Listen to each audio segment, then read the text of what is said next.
Welcome to the Deep Dive, where we take a stack of the most crucial research, the latest breakthroughs, and the highest stakes data, and deliver you the actionable insights hidden inside.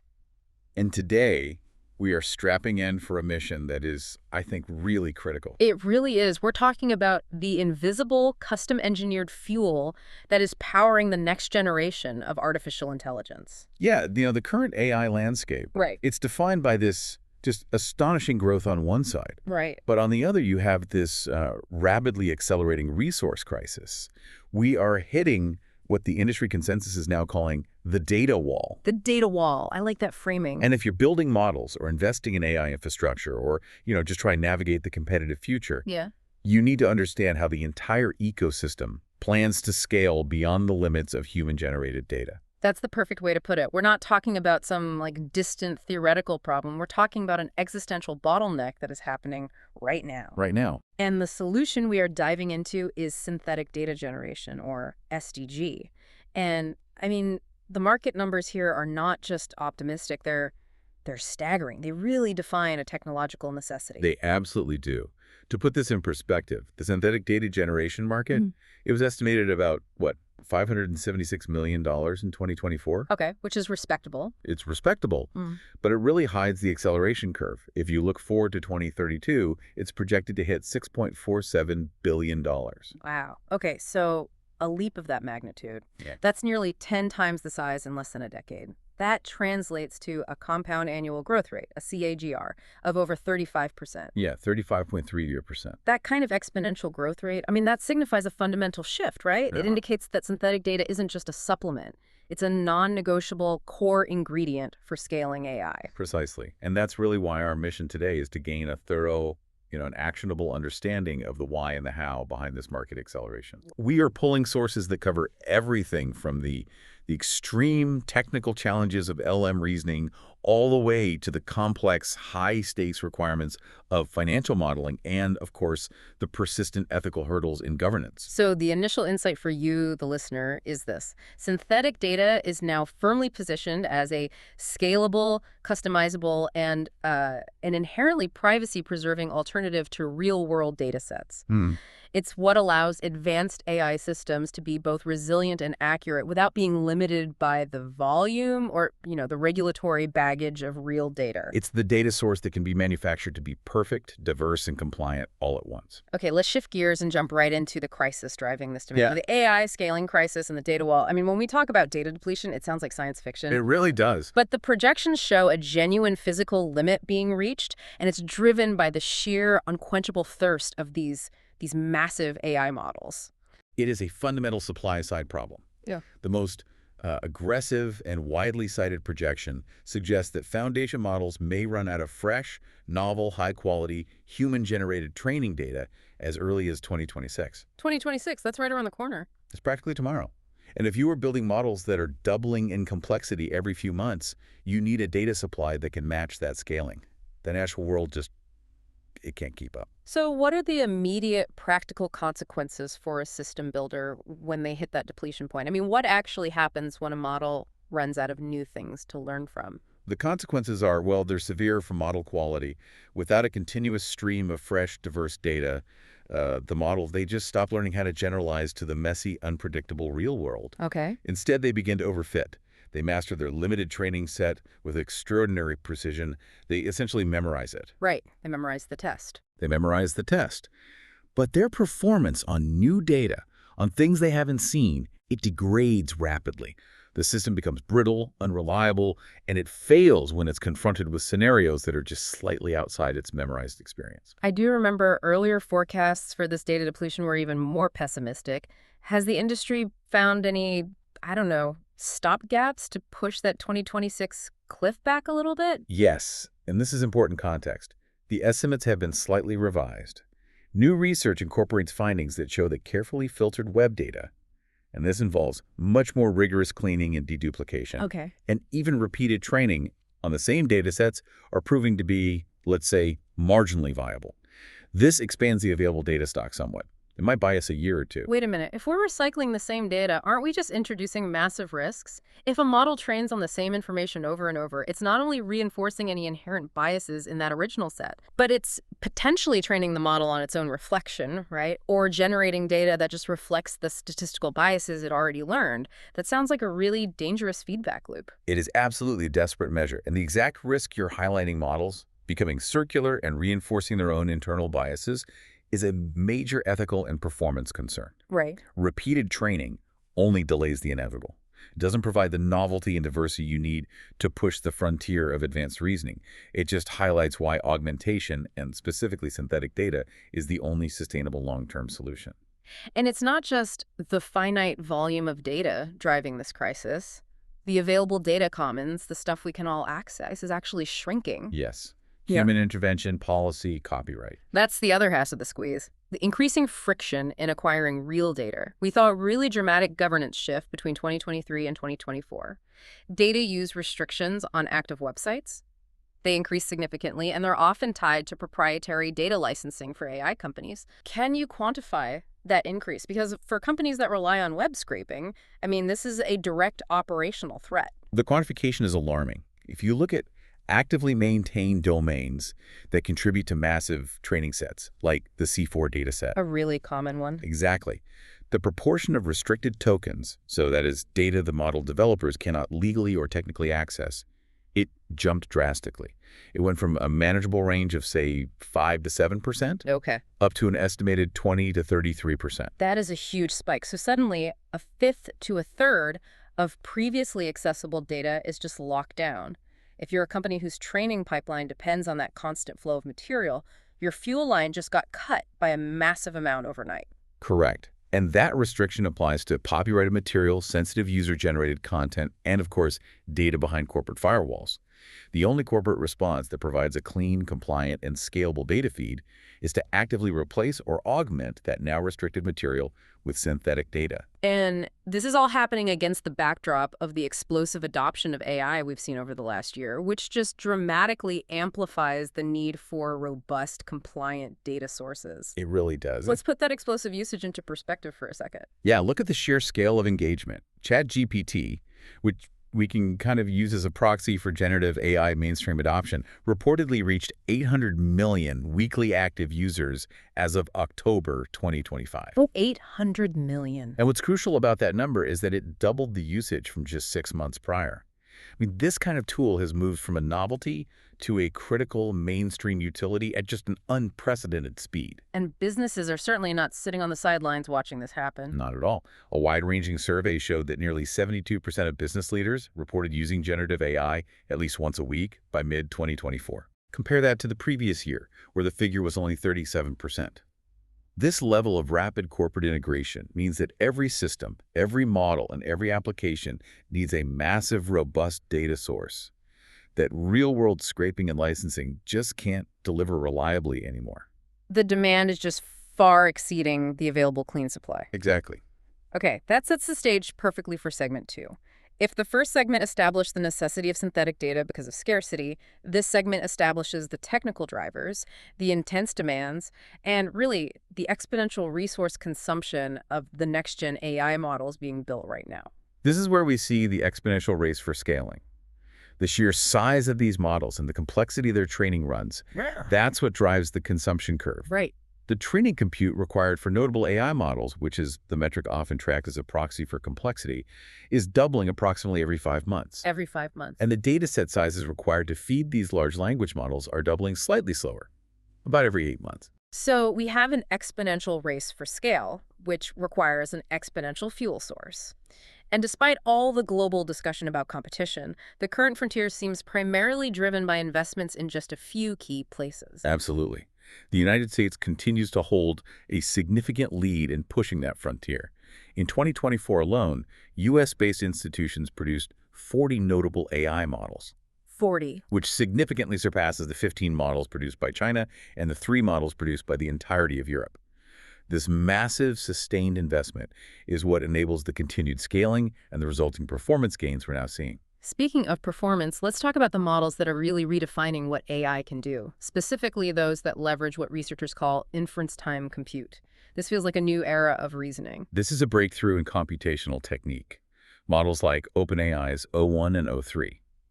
They're designed to operate differently during the inference phase, the Yeah. moment they're generating an answer. Instead of just generating a token sequence once, they iteratively reason through outputs using what is effectively test time compute. They can self-critique, they can refine their thinking, and even run internal simulations before committing to a final answer. That sounds like a fundamental shift from just prediction to a genuine thought process. Can you give us a concrete example of the performance leap this iterative reasoning allows? The gap is monumental, particularly in complex domains. So take a highly constrained reasoning task, like an International Mathematical Olympiad qualifying exam. Okay, very hard. Very hard. The older, powerful models like GPT-4o scored 9.3%. The new O1 model using this deep, iterative reasoning scored 74.4%. Wow, that's not just an improvement. That's the difference between failing and achieving mastery in complex multi-step problem solving. Exactly. But that level of deep iterative reasoning, that internal self-correction, it has to come with a massive resource cost, right? Both in time and in money. The trade-off is stark and highly relevant to the need for optimized data. The O1 model is nearly 6 times more expensive to run than GPT-4o. 6 times. And critically, it is 30 times slower because of the required latency of that iterative reasoning process. 30 times slower is a huge penalty. Does the performance gain, that jump from 9% to 74%, does it justify a 30x increase in latency for most real-world commercial applications? Or are we just building research models here? That's the core tension right now. For high-stakes research, scientific discovery, or specialized complex tasks like materials modeling, where the correctness of the answer outweighs the latency, yes, the cost is justified. Sure. But for widespread consumer-facing applications where response time is everything, these cutting-edge reasoning models are simply too slow and too expensive to deploy en masse. Which means that efficiency in your training data, which SDG provides, becomes paramount to try and reduce that inference cost over time. Precisely. And as these models improve so quickly, they are actually breaking the traditional evaluation systems we used to rely on. We've hit a saturation point on the old benchmarks. Correct. Traditional AI benchmarks, MMLU for massive multicast language understanding, GSM-8K for math, human evil for coding, they've reached a saturation point. The models are simply too good at them. So the tests are useless for differentiating the truly cutting-edge systems. Exactly. It indicates that the models have basically mastered the data distributions these older tests sampled from. So researchers have had to devise entirely new, harder challenges specifically to measure that advanced reasoning that goes beyond just retrieval or simple application of learned knowledge. So what are these new hard tests that even the top systems are still failing? There are 3 key benchmarks that are defining the new frontier of AI difficulty. First, there's Humanity's Last Exam, or HLE. Okay. This is a rigorous benchmark. It's comprised of 2,700 highly challenging multimodal questions contributed by human experts. It requires blending information across different modalities. The current top system scores just 8.80%. 8.8%. That is a near universal failure rate. That shows a massive gap between current AI and human expert capability. A huge gap. Then for complex mathematics, there's frontier math. This benchmark involves problems requiring creative non-standard solutions, often involving novel theoretical manipulation. AI systems currently solve only 2% of these problems. 2%, wow. Yeah. So no creative abstract thought yet. Not there yet. And finally, coding, which is often seen as a strength for these systems. Right. The new standard is Big Code Bench. This is a coding benchmark that requires the model to synthesize a solution by making multiple function calls across 7 distinct coding domains, so it mimics a complex real-world development project. And how do they do? Even the best model we discussed, O1, achieves an average score of only 35.5%. When you consider that a baseline human developer standard is often, 97% or higher on these tasks, those scores really underscore the persistent acute gap in true, generalized, complex reasoning. These failures, the high cost, the high latency, and the low scores on these new benchmarks, they all point back to the same hunger. The need for perfect, diverse, and customized data to train those reasoning capabilities more efficiently. Exactly. And this acute need leads directly to the critical next step in AI functionality, agentic AI. We need a clear, actionable definition of what we mean when we say agentic AI. So we define AI agents as artificial agents with natural language interfaces whose function is to plan and execute sequences of actions on behalf of a user across one or more domains. Okay, so the key distinction here is the capacity to act in the world, not just answer questions about it. That's it. We're not just talking about a sophisticated chatbot that answers your questions. We're talking about a system that could autonomously coordinate a logistic supply chain, execute a complex financial trading strategy, or perform multi-step customer service operations, all without human intervention. So they're designed to operate without constant human handholding. Exactly. Their core characteristics include autonomy and operation. So, the ability to act without further prompting once a goal is set. Then there's adaptability, meaning they can refine their approach through self-reflection, interaction, and feedback. And a clear goal. And a clear, explicit goal orientation. They're designed to assess situations, formulate plans, and then execute those plans. And this capacity for self-directed operation means the data they're trained on has to cover every possible edge case, error state, and contingency, which is often only feasible through synthetic generation. That transition from the immense demand of reasoning models and autonomous agents sets the table perfectly for segment 3. How is this critical resource synthetic data actually made and verified? We've established it's engineered data, not just, random noise. Let's start with the structured approach for tabular data. Right, so when you're generating synthetic tabular data, like records in finance or healthcare, the methods are pretty systematically categorized. We see three main approaches evolving at the same time: traditional generation methods, the newer diffusion model methods, and the increasingly versatile LLM-based methods, which leverage all that knowledge encoded in large language models. Okay, walk us through some of those workhorse traditional models first. What do they do well, and where do they kind of fall short? So traditional approaches include models like Gaussian copula models. These work by first transforming all the variables in a dataset into a Gaussian space, and then they model the complex dependencies between them through a multivariate copula structure. Okay, and why would you use that? They are highly favored for their interpretability. Mm-hmm. It's just easier to see how they modeled the data, and they perform pretty robustly with smaller datasets. What's the flip side? Where do they struggle? They struggle significantly when the underlying relationships in the real data are highly nonlinear. If you have complex curved relationships between variables, that Gaussian assumption just breaks down, and the synthetic data you generate might miss those crucial nuanced dependencies. And then we have Bayesian networks. What specialized task are they best suited for? Bayesian networks are foundational when you're dealing with structured data, where preserving the conditional relationships between features is absolutely critical. Right. They map out dependencies graphically, ensuring that if feature A only appears when feature B is true, that logic is maintained in the synthetic output. They are key for modeling structured datasets where the underlying logic, often something akin to causality, has to be maintained for the model to be useful. Okay, shifting to the major traditional method that drove a lot of the early synthetic media breakthroughs, generative adversarial networks, or GANs. Can you break down that core adversarial training process? I've always heard it described as a constant cat and mouse game. That analogy is perfect. A GAN involves two neural networks locked in a continuous zero-sum game. You have the generator, whose singular goal is to produce synthetic data that is indistinguishable from the real data. Okay, the forger. The forger. And then you have the discriminator, which acts as the critic, or the authenticator, and it evaluates whether the data it sees is real or generated. The discriminator is trying to maximize its classification accuracy. So the generator is constantly trying to fool the discriminator, and the discriminator, in response, is constantly raising its standards for detection, which in turn forces the generator to get better. Exactly. This iterative adversarial training process forces the generator to learn the complex, high-dimensional probability distribution of the real data. The result, when it's successful, is synthetic data that is highly realistic, capable of capturing subtleties that simpler statistical models might miss. Now, in high-stakes fields like finance or security or hydrology, you often have extremely skewed data. Normal events are abundant, but the most critical events, market crashes, rare diseases, extreme floods, they're scarce.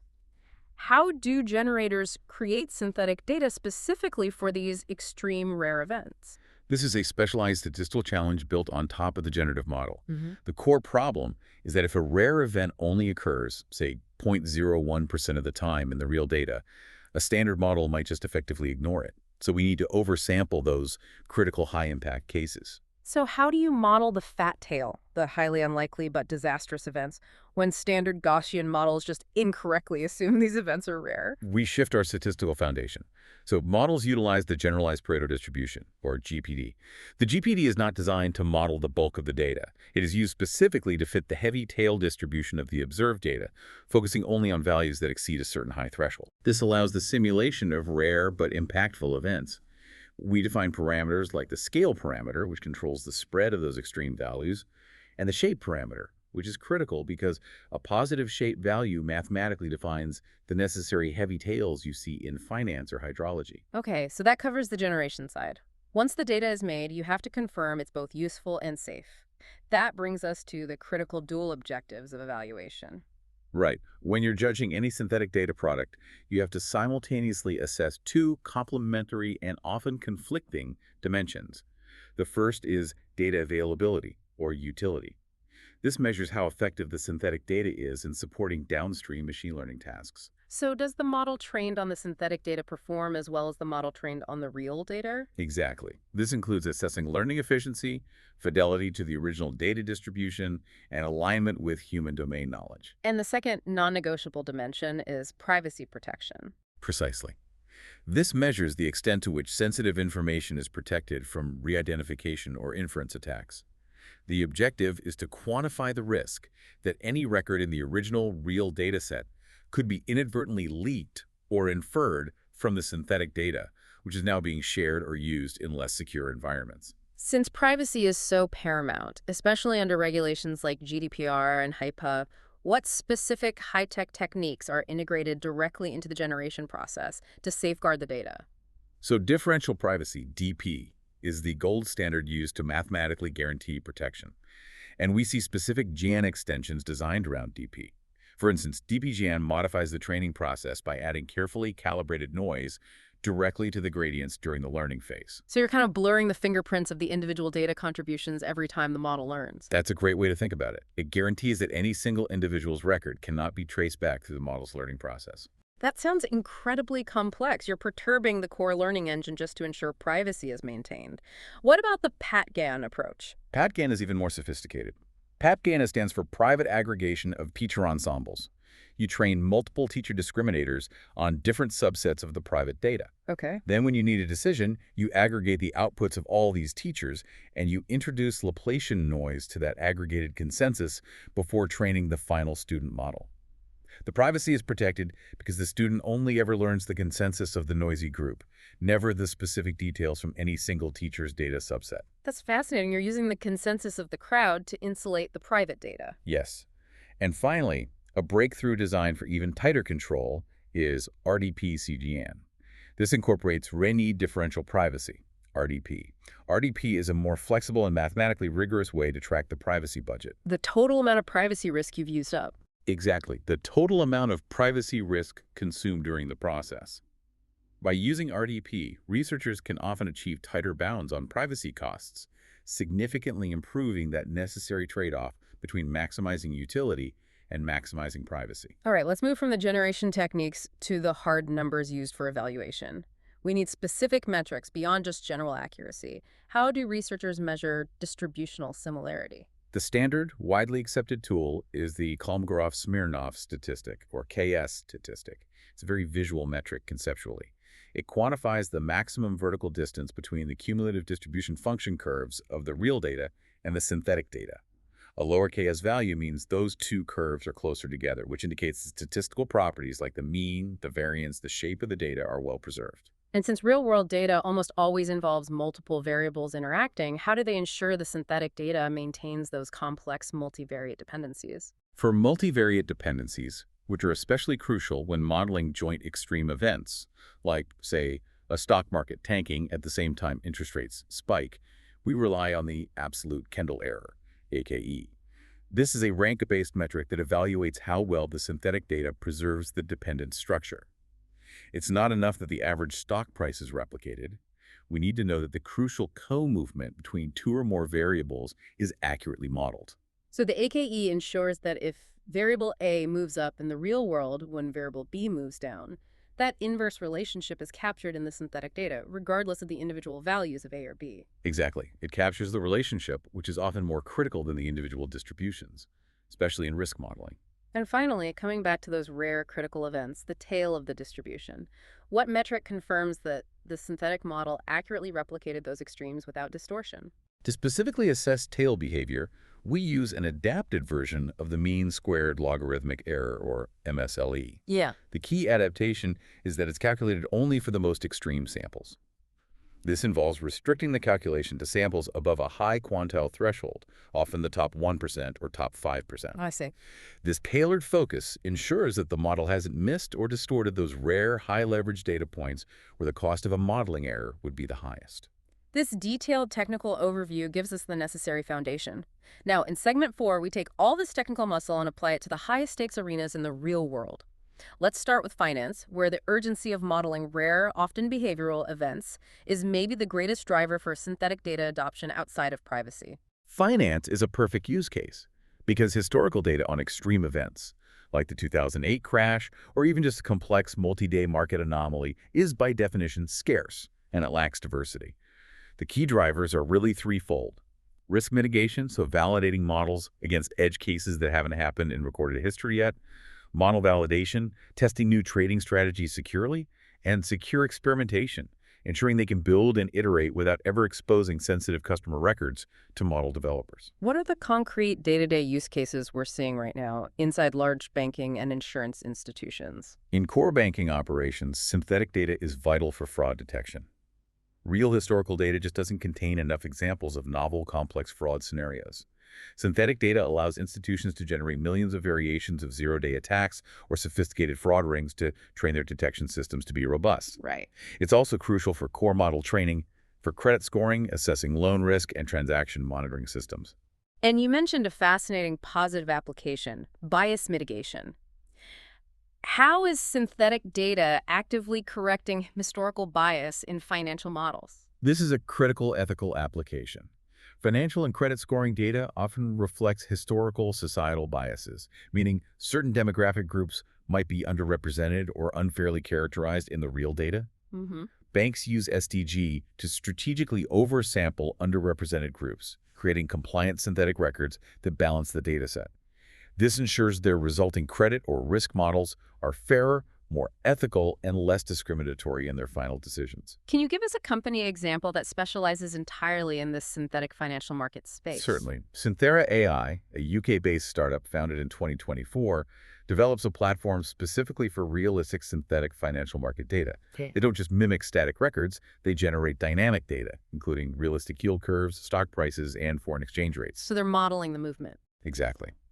Their key innovation is modeling the complex, dynamic, nonlinear correlations and long-term dependencies that are essential for professional investors to refine and test high-frequency trading strategies or long-term portfolio management with precision. If those are the established uses, what are the three most critical, underexplored extremes in finance that synthetic data is now tackling, which real data simply can't cover? The focus is shifting to modern, human-driven market extremes. First, behavioral anomalies driven by collective, rapid investor psychology, like the GameStop short squeeze phenomenon. Right. Second, macroeconomic policy shocks from unprecedented fiscal or monetary interventions like the massive interventions we saw during the COVID-19 era, which have no historical precedent. And third, DeFi-related disruptions, including protocol exploits, rapid liquidity movements, and smart contract vulnerabilities, which are fundamentally new classes of risk. These modern, highly impactful extremes, they necessitate simulation via synthetic data. Okay, shifting gears radically, let's move from money to molecules. How is synthetic data accelerating scientific discovery and material science research? This is where we see the concept of multimodal integration, achieving the scientific equivalent of autonomous driving. MIT researchers developed the CREST platform, which stands for Co-Pilot for Real-World Experimental Scientists. This platform acts as an expert research assistant by incorporating diverse, multimodal data sources simultaneously. What kinds of sources are they integrating into this thing? You're feeding the system insights extracted from scientific literature, specific chemical compositions, high-resolution microstructural images of materials, and raw results from robotic high-throughput testing. The AI integrates text knowledge, visual data, and numerical results to form holistic hypotheses. What was the significance of this closed-loop approach? How does that speed up research? The closed-loop nature is the breakthrough. The CRESS system was able to autonomously hypothesize sources of experimental irreproducibility. So it was asking essentially, why did this test fail? And then suggest specific corrections through natural language commands. Wow. Most notably, this entire process, moving from data aggregation to hypothesis to autonomous experimental validation, led to the discovery of a new catalyst material for fuel cells after the system autonomously conducted 3D500 electrochemical tests. So it turned a years-long research process into a months-long optimization problem. Exactly. Next, let's look at healthcare and medical imaging, where the data challenges are so acute because of both sensitivity and scarcity. The challenges are immense. Traditional medical imaging datasets suffer from two major problems: insufficient sample sizes, especially for rare conditions, and massive heterogeneity due to variations in imaging protocols across different hospitals and machines. Synthetic data generation addresses this by creating synthetic medical images, CT and MRI scans, to improve the accuracy and robustness of deep learning models, while simultaneously protecting sensitive patient data by ensuring the data is non-identifiable. And we are seeing integration with the latest advancements in AI, specifically vision language models or VLMs. How are these being used to generate medical images? VLMs, which merge computer vision and textual AI capabilities, allow for incredibly precise guided image synthesis. For example, a VLM can generate a synthetic MRI scan based on a clinical text input like a detailed description of a specific size and grade of a glioblastoma lesion or a fracture of a certain type. That's incredible. This is critically important for generating diverse labeled training samples for rare diseases or specific surgical scenarios where real-world data is nearly impossible to acquire in volume. It's also worth noting the rapid performance progress in medical knowledge for these LLMs as well. Even specialized tests are starting to reach saturation. Yes, the pace is astonishing. OpenAI's O1 model recently achieved a new state-of-the-art score of 96.0% on the MedQA benchmark, which is a key test of clinical knowledge.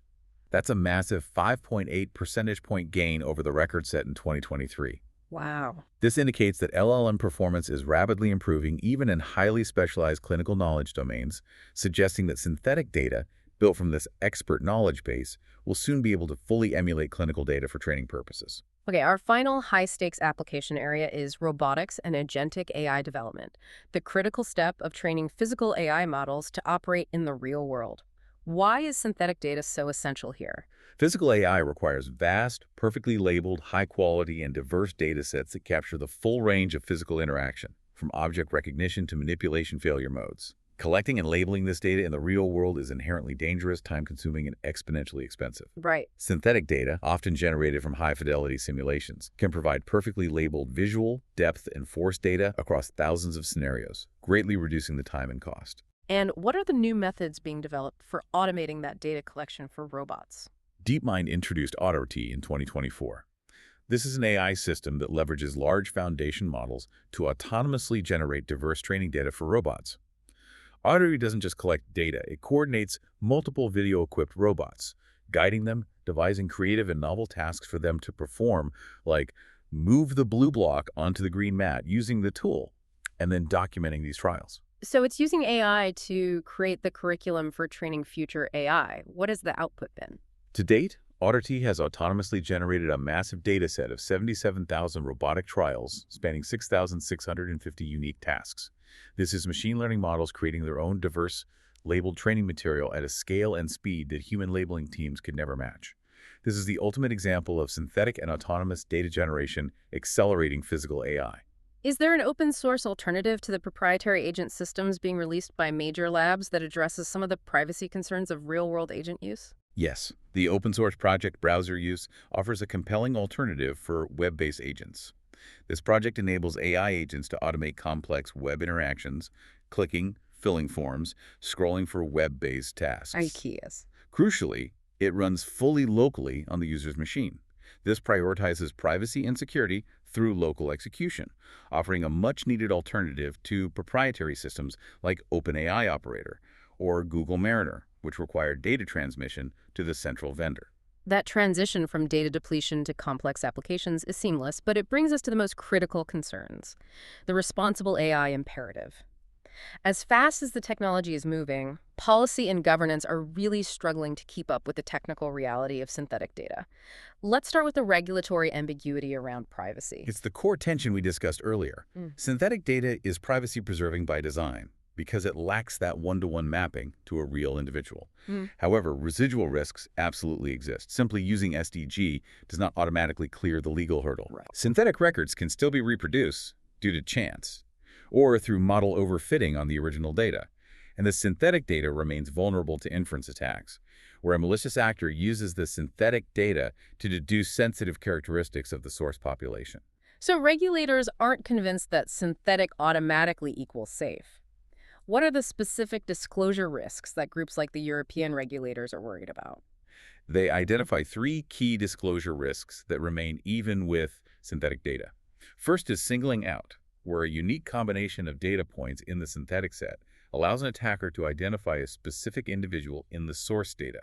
This is particularly easy in small, unique populations. Okay. Second is linkability, where a synthetic record can be connected across different non-private data sets to reveal previously hidden information about an individual. And the third risk? Attribute inference.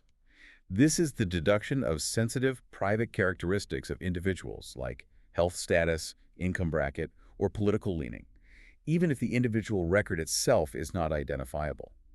Because the synthetic data preserves those statistical relationships, it often inadvertently preserves the capacity to infer sensitive attributes. Let's look at a concrete legal example of this ambiguity, using the Canadian PIPEDA regulations, because it really highlights how regulatory hesitation is stalling technology adoption. The ambiguity under Canada's Personal Information Protection and Electronic Documents Act, or PIPEDA, is a major, tangible hurdle. The Act does not explicitly recognize the process of reducing the identifiability of personal data, which is what synthetic data generation does, as a permissible use of that information without the individual's explicit knowledge and consent. So that lack of explicit legal recognition essentially means that if an organization wants to use SDG to create safer, non-identifiable data for research, they still have to navigate the full consent framework as if they were dealing with raw, sensitive personal information. Exactly. This regulatory paralysis creates significant reluctance for organizations to invest in robust privacy-enhancing technologies like SDG. The legal risk is perceived as too high, which ironically leads them to continue processing personal information directly, which introduces more risk of breach or non-compliance than the synthetic alternative would have. So what's the pathway to providing legal certainty then? How do we move forward? Future regulatory frameworks need to start with a clear, updated legal definition of identifiability based on the reasonably likely standard. It has to define when a synthetic data set crosses the line back into being identifiable. And be flexible. Governance needs to establish mechanisms like a code of practice, potentially based on standards like ISO IEC 27559 and mandatory certification systems. This would provide assurance to both regulators and organizations that a synthetic data set meets a verified privacy standard. Moving from privacy to fairness, even with all the investment in alignment and safety, we see that the underlying data problem persists in the form of deep, implicit bias, even in the most advanced models. Absolutely. Research continually shows that advanced LLMs, including highly aligned systems like GPT-4 and Claude 3 Sonnet, still exhibit persistent, implicit biases derived from their massive training sets. For example, they may disproportionately associate negative terms with certain demographic groups, or consistently favor certain genders for high-status leadership roles when generating synthetic scenarios or text. This means bias remains a pervasive issue that influences outcomes. And there's a really troubling finding about data scaling potentially amplifying bias in vision models rather than reducing it. That contradicts the long-held assumption that more data inherently fixes bias. That finding is critical. It shows the dark side of scaling data. New research found that scaling vision models, specifically large transformer models like VITL, actually increase the likelihood of images being racially classified using stereotypical or negative terms, such as criminal. Wow. This suggests that the subtle, harmful stereotypes present in the original training data are not diluted by scale. They are amplified and crystallized by the model's deeper learning capacity. That really necessitates a huge shift in approach for developers. It does. It places the burden not just on the volume of data, but on the meticulous quality control and curation of that data. Researchers are strongly advocating for fully transparent dataset curation processes and open access for independent audits to address these amplified stereotypes. Finally, let's look at how organizations are integrating responsible AI practices. We're seeing a significant maturity gap between what companies promise and what they actually implement. We call this the organizational versus operational maturity gap. On the organizational side, maturity has advanced notably. We see strong CEO support, improved high-level risk monitoring, and dedicated chief AI officers. The commitment is there at the top. But the operational reality lags behind. What specifically is lacking on the ground? Operational RAI maturity, the ability to execute those policies lags behind those high-level commitments. Operational maturity is focused on implementing system-level technical safeguards, things like hands-on bias reduction tools, rigorous adversarial testing of models against internal and external threats, and measuring the environmental impact of training runs. There is a persistent disconnect between the organizational intent and the technical hands-on implementation of risk mitigation. And what are the top risk concerns keeping organizations up at night in 2025, which all kind of speak to the need for SDG? The top concerns cited are highly technical and systemic.